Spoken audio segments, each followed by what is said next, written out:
कई जिलों में ऐसा हुआ, बेंच डेस्क घोटाला हो, प्रीफैब का बहुत दिन से चल रहा था, अब उसका असली जो रूप है प्रीफैब भवन का सामने में अंजाम देने के लिए उन्होंने आनन फानन में पत्र निकाला।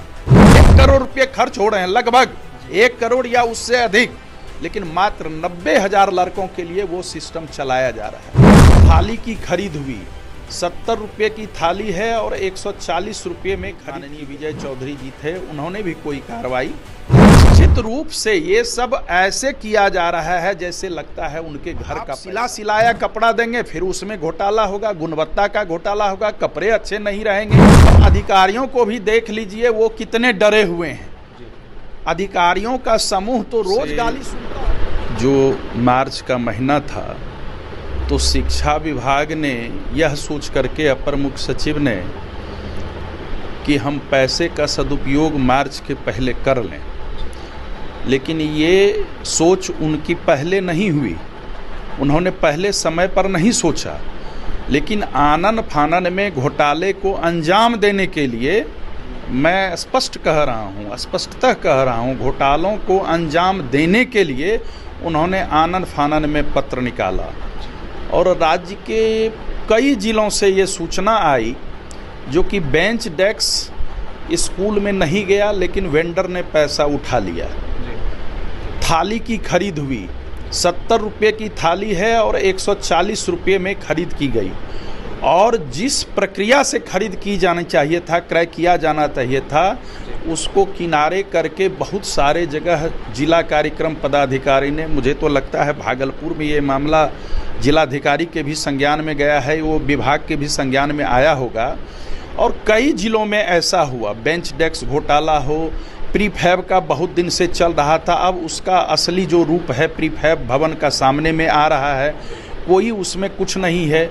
मतलब उससे अच्छी अगर ढलाई वाली मकान बन जाती, पक्का मकान बन जाता, तो मुझे लगता है उससे कम पैसे में होता। बहुत ज़्यादा पैसे में वो सब किया गया। सबमर्सिबल वाला आप बोल ही रहे हैं, कितना बोर करना चाहिए पाइप को, वो भी नहीं किया जाता है, और जब स्कूल ऑफ हो जाता है तब जानबूझ करके एजेंसी वहां पहुंचती है और किन्हीं के नहीं रहने पर अपने मन मुताबिक ये करती है। क्वालिटी को लेकर भी कुछ भी निश्चित रूप से ये सब ऐसे किया जा रहा है जैसे लगता है उनके घर का पैसा है। किताब, बैग, कॉपी को लेकर सारे चीज को लेकर के मैंने एक देखा न्यूज, जो कि अब सिलाया पोशाक दिया जाएगा। भाई फिर उसमें घोटाला होगा। आप बहुत तरह के बच्चे होते हैं, सबके अपने अपने साइज होते हैं, शरीर के आकार होते हैं। अब आप सिलाया कपड़ा देंगे, फिर उसमें घोटाला होगा, गुणवत्ता का घोटाला होगा, कपड़े अच्छे नहीं रहेंगे, कपड़े सटीक रूप से जो उसका फिटिंग होना चाहिए वो नहीं होगा। मसलन कहीं न कहीं जैसे उस समय विश्वविद्यालय में, महाविद्यालयों में अतिथि शिक्षकों की नियुक्ति थी, तो वो गिट्टी और बालू और छड़ बेचने वाले को एजेंसी बना दिया गया जो कि वही अतिथि शिक्षकों की नियुक्ति करेंगे। उसी तरह से उच्च माध्यमिक में किया गया। मतलब आनन फानन में आपको एक नई बात मैं बताता हूँ, और डीओ के यहाँ अगर घूमेंगे प्रति हस्ताक्षरण के लिए तो वहाँ उगाही होगी। कौन बच्चे जाएंगे दौड़ करके, किनके अभिभावक जाएंगे वहाँ दौड़ करके।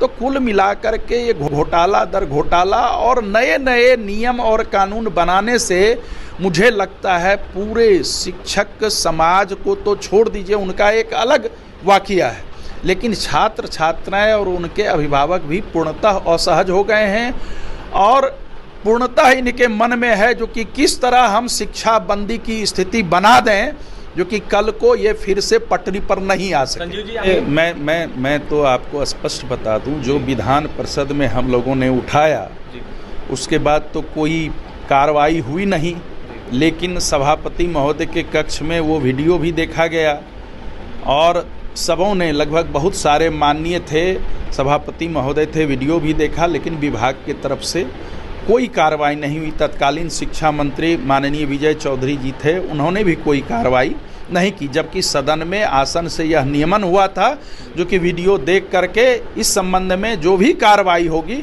वो की जाएगी। और उप मुख्यमंत्री जी का भी सदन में वक्तव्य इस संबंध में आया था। अलबत्ता इस संबंध में वैसे पदाधिकारियों पर ही कार्रवाई कर दी गई जिनके स्तर से ये कहीं न कहीं वायरल हुआ था। अब अधिकारियों को भी देख लीजिए वो कितने डरे हुए हैं। अधिकारियों का समूह तो रोज गाली सुनता होगा। जो स्थिति है, और वो लोग नहीं लड़ रहे हैं। कल की घटना आप सही कह रहे हैं, कल या परसों मुझे परसों ही पूर्णिया से एक खबर आई, कुछ शिक्षकों ने भेजा, डीपीओ ने शिक्षकों को गधा कह दिया। अब भाई सबसे बड़ी बात है, कोई भी अगर पढ़े लिखे हैं, खास करके जो पदाधिकारी बने हैं, तो वो तो किन्हें न गुरु के माध्यम से ही पढ़े लिखे हैं, और वे वैसे ही शिक्षक समूह को वो गधा कह रहे हैं। तो आज तो शिक्षक धैर्य रखे हुए हैं। जिस तरह से शिक्षकों की संख्या पूरे राज्य में बढ़ी है, सरकार ने ही बढ़ाई है, क्योंकि शिक्षकों की नियुक्ति हुई है। नियुक्ति में भी घोटाला है, वो अलग विषय है, मैं बताऊंगा अभी। लेकिन शिक्षक अपनी सब्र अगर खो देंगे तो वैसे डीपीओ या डीओ या कोई भी पदाधिकारी या प्रखंड शिक्षा पदाधिकारी, ऐसे कई पदाधिकारी हैं। भागलपुर में भी एक डीपीओ हैं, और वो गाली देने के क्रम में उन्होंने हाथ भी उठा दिया, तो उनको मार भी लग गई। तो ऐसे अगर सब्र खो देंगे शिक्षक, अगर आप गाली देंगे, अगर आप इडियट कहेंगे, आप अगर गधा कहेंगे, तो आखिर शिक्षकों का, किसी भी मनुष्य का एक सब्र होता है, एक सब्र की सीमा होती है। और जब वो सीमा टूट जाता है तो फिर कुछ भी अनहोनी हो सकता है। आप कह रहे हैं, नियुक्ति के बारे में कह रहे थे, शिक्षक मैं ही कह रहा था, सरकार ने इतनी नियुक्तियां करवाई हैं। नियुक्ति के बारे में आज अगर जांच हो, मुझे लगता है ये बहुत बड़ा घोटाला है। राज्य के सभी जिलों में जितने स्वीकृत पदबल हैं, उससे अधिक शिक्षकों की नियुक्ति की गई है। ये तो सीधे सीधे राजस्व को क्षति पहुंचाती है। छात्रों और मैं सवाल उठ रहा है एकदम, ये मैं हम लोग ये सदन में भी प्रश्न रखेंगे। मैं अभी उसका डेटा ऊपर कर रहा हूँ। सभी जिले में जो वहाँ से वैकेंसीज मंगाई गई थी, उसके अतिरिक्त भी शिक्षकों को नियुक्त कर दिया गया है। और नियुक्ति करने के बाद उतनी हड़बड़ी में इन लोगों के द्वारा, पदाधिकारियों के द्वारा, बिहार लोक सेवा आयोग और शिक्षा विभाग के पदाधिकारियों के द्वारा नियुक्ति की गई, और आज ये बता रहे हैं ये नियुक्ति गलत है, वो नियुक्ति गलत है। तो भाई कैसे आपने किया? आप क्या, कौन से पदाधिकारी आप हैं? क्या आपको दिमाग नहीं है? क्या आप सोच करके नहीं चलते हैं? किसी भी मनुष्य को कार्यपालिका में स्पष्ट है, जो कि सभी कुछ कार्यान्वित वही करते हैं, समझ सकते हैं। ये तो निश्चित रूप से जांच का विषय है और गंभीर विषय है।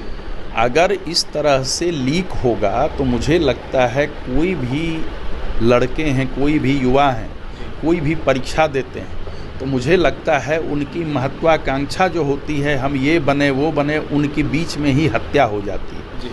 महत्वाकांक्षा की हत्या हो जाती है।